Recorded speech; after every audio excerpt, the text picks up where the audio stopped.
Good, and I see some tips about base64 decoders. Okay, good, good. All right, so let's talk about SQL injection, which is, a huge issue on the internet. So I've got a series of challenges here, and the earlier challenges we did bash command injection, where you can inject command line bash and execute it. And this is the same thing, except you can only inject this language called SQL. So the first thing is you have to understand how SQL works. SQL is database language, and this is what your SQL administrator would be allowed to do. You would never let a customer have this kind of control, but your administrator would be able to execute commands here like select. So I can show databases, and it shows what's in here. This is MySQL, the open source free SQL server. And what happens is it always automatically creates this thing called information schema. That's where the software automatically creates a bunch of objects that always have the same name. And then your administrator will create your own database with your company name that has your company data. So this widgets is where the personal data from this company is. And so I can show the tables. There are databases. Databases contain tables, and the tables contain records and fields. So here are the tables. I didn't tell it what database to look in, so it went to the default database, which is widgets, and the only table in there is one table called employees. Now you can select things. You can just select a constant. If I select a number, like 1, it will just echo 1 back. So that is simple enough. You can also select strings like peanut, and you can combine strings together to make one longer string, which will turn out to be useful later. So I can concatenate peanut and butter to create peanut butter. All right, and now I can get all the data from the employees table with select star from employees. And if I do that, I get the confidential data of the company, usernames and social security numbers. And the reason I could do that is two things. I was able to know the name of the table, and I was able to just ask it to tell me everything, and I didn't have to know the names of the columns to do that. But later on, we're going to need to know that.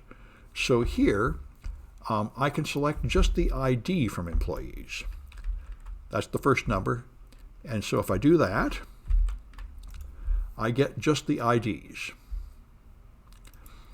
I could also select two things, like ID, 2. And then for each record, I will get ID and then 2. You can mix constants and data from the database. And if I wanted to get the name and the ID, I can also restrict it with the where clause here. Good. And this is how you would limit it to only one person. So now I get name and ID, where ID equals 1. So I get just that one person's data. And this is the one that's going to matter more to us later.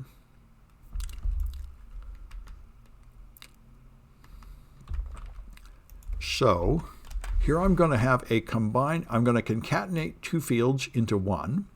And then I'm going to do it where ID equals 1, or cat equals dog, which is never true, or 2 equals 2, which is always true. So this combined condition is always true, and I get all the data in the database. So that's the sort of trick you need to know how to do.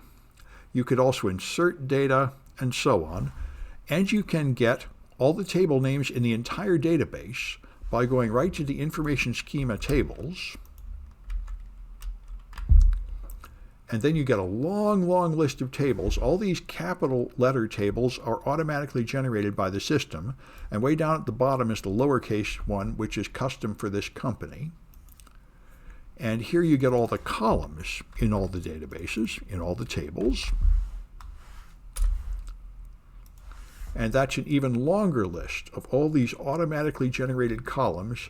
And way down at the bottom, the columns in the widgets database in the employees table. So those are things you can do to control a database if you are the database administrator. But you would never let a customer have that kind of control over the database.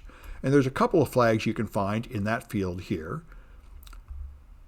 When you see this horizontal bar, be aware this is a totally separate database in each section. So don't be trying to solve these puzzles on that injection screen. It won't work. Here you have what you'd really let a customer have, where you do not have the ability to run arbitrary select commands on the database. All you have is the ability to put in data, and then the developer will have written queries. So you're allowed to search for users like you might search on Facebook or Twitter. You can search by username, and then if there is a user like that, it will find it. Here it just tells you the name of the user. On something like Twitter, it would give you their profile or something. So here's the select query, select name from employees where name equals Bill Gates, and the only part of this that I control is the data in there. The rest was put in there by the developer, and I can't change it. So this is what's actually happening when you use any kind of modern website where there's a database. The problem is this database has SQL injection vulnerability. And the easiest way to see it, this is the simplest kind of vulnerability, is by putting in a name with an apostrophe. And if you do, you get an error in your SQL syntax, which is the kiss of death. This means that I have command injection. It means I confused the server about the difference between data and code. And the reason is it took this tip O as the name, and it matched this apostrophe that I put in the data with this apostrophe that the developer put in the code. And now it interpreted this as executable command, not as data. And Neil is not a valid SQL command, so it complained. I cannot execute that command there. So all I have to do is inject something that is a valid command. And so if I start with Sam here, it'll look for Sam. And there is nobody named Sam, so there is not an error because this is a valid question, but the answer is 0 results because there is no Sam. If I do this one, though, Sam or 1 equals 1, with that apostrophe, then I get all the names in the database because I've selected name from employees where the name equals Sam or 1 equals 1, and the pound sign starts a comment, so it eats up the last apostrophe that would make an unmatched set of apostrophes. So this combination condition is valid and always true, so I get all the data in the database. But all I'm getting is the name, though. I was not able to change the part of the query back here that the developer put in, so I'm not able to see the social security numbers yet. All I'm getting is the name. If I want to get more control, then I have to do a command like this. And now, you can use union to add the results of one select query to another select query. So now, this one looks for names where the name equals Sam, and there are none of them, and then it unions select 1. So I get a 1. Now, the result here is not exciting, but the principle is exciting because I control all of this part of the query. And now I can inject a select command. So what I have done is I have turned this box into this box where I can put in an arbitrary select command. So I can now do all these things down here. The only problem is the number of columns have to match. If I tried, this is only going to search for names, 1 column. If I tried to select 2 things here, like 1, 2, it would give me this error. The useSelect statements have a different number of columns. So this is why you might need the concatenation command we saw before.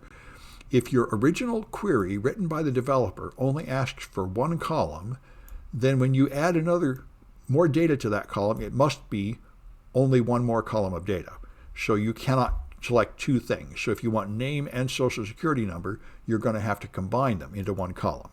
Anyway, now you can use that to inject code and find these. If you want to run something like Kali Linux and install SQL Map, you can use the automated tool SQL Map to attack it, which is what most professional pen testers do. And then I think for the real fun is blind SQL.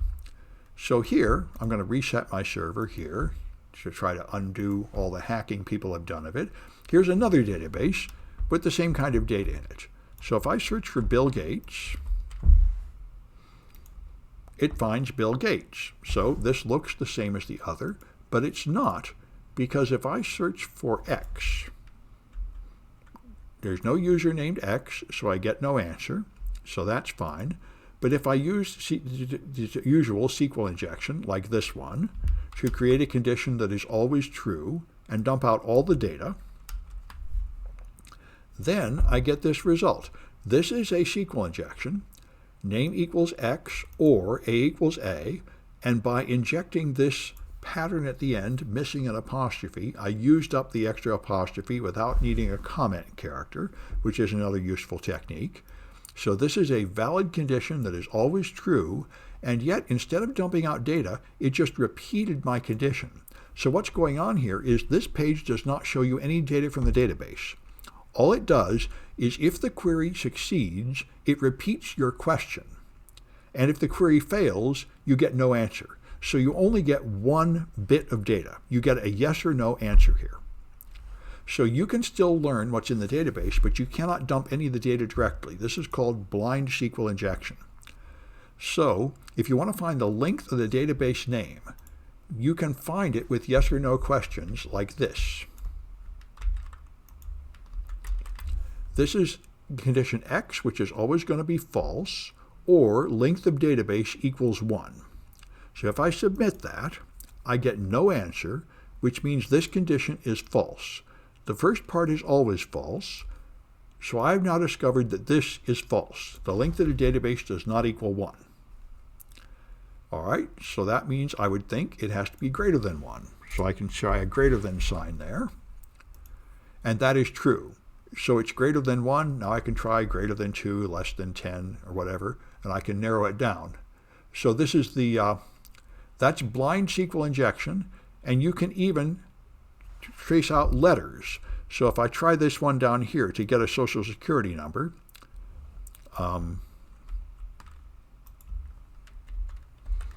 okay, let's run this and then look what it did. Okay, this is going to select name from employees where name equals X, union name from employees where name equals Bill Gates. So that's going to be the name. And then it's going to look for substring name11 equals B. So this is going to check to see if the first letter of the name is B. And it is, because it's true. If I thought the first letter was A, then it would be false. And by the way, you can use greater than, less than with letters too. So I can check to see if it's greater than A, and it is. So you can trace down character, by using the substring command, you can trace letters one by one, and so you can eventually track down a social security number, and you can even find passwords and stuff this way. This is blind SQL injection, and you can do it manually here to understand the concept, but that SQL map program is what the pros use to automatically do this with dozens of queries. It's really just playing the game 20 questions. Anyway, that's SQL injection, which is really important to understand. And so that's the last demonstration before lunch, and after lunch, we'll start doing the Web Security Academy with Burp.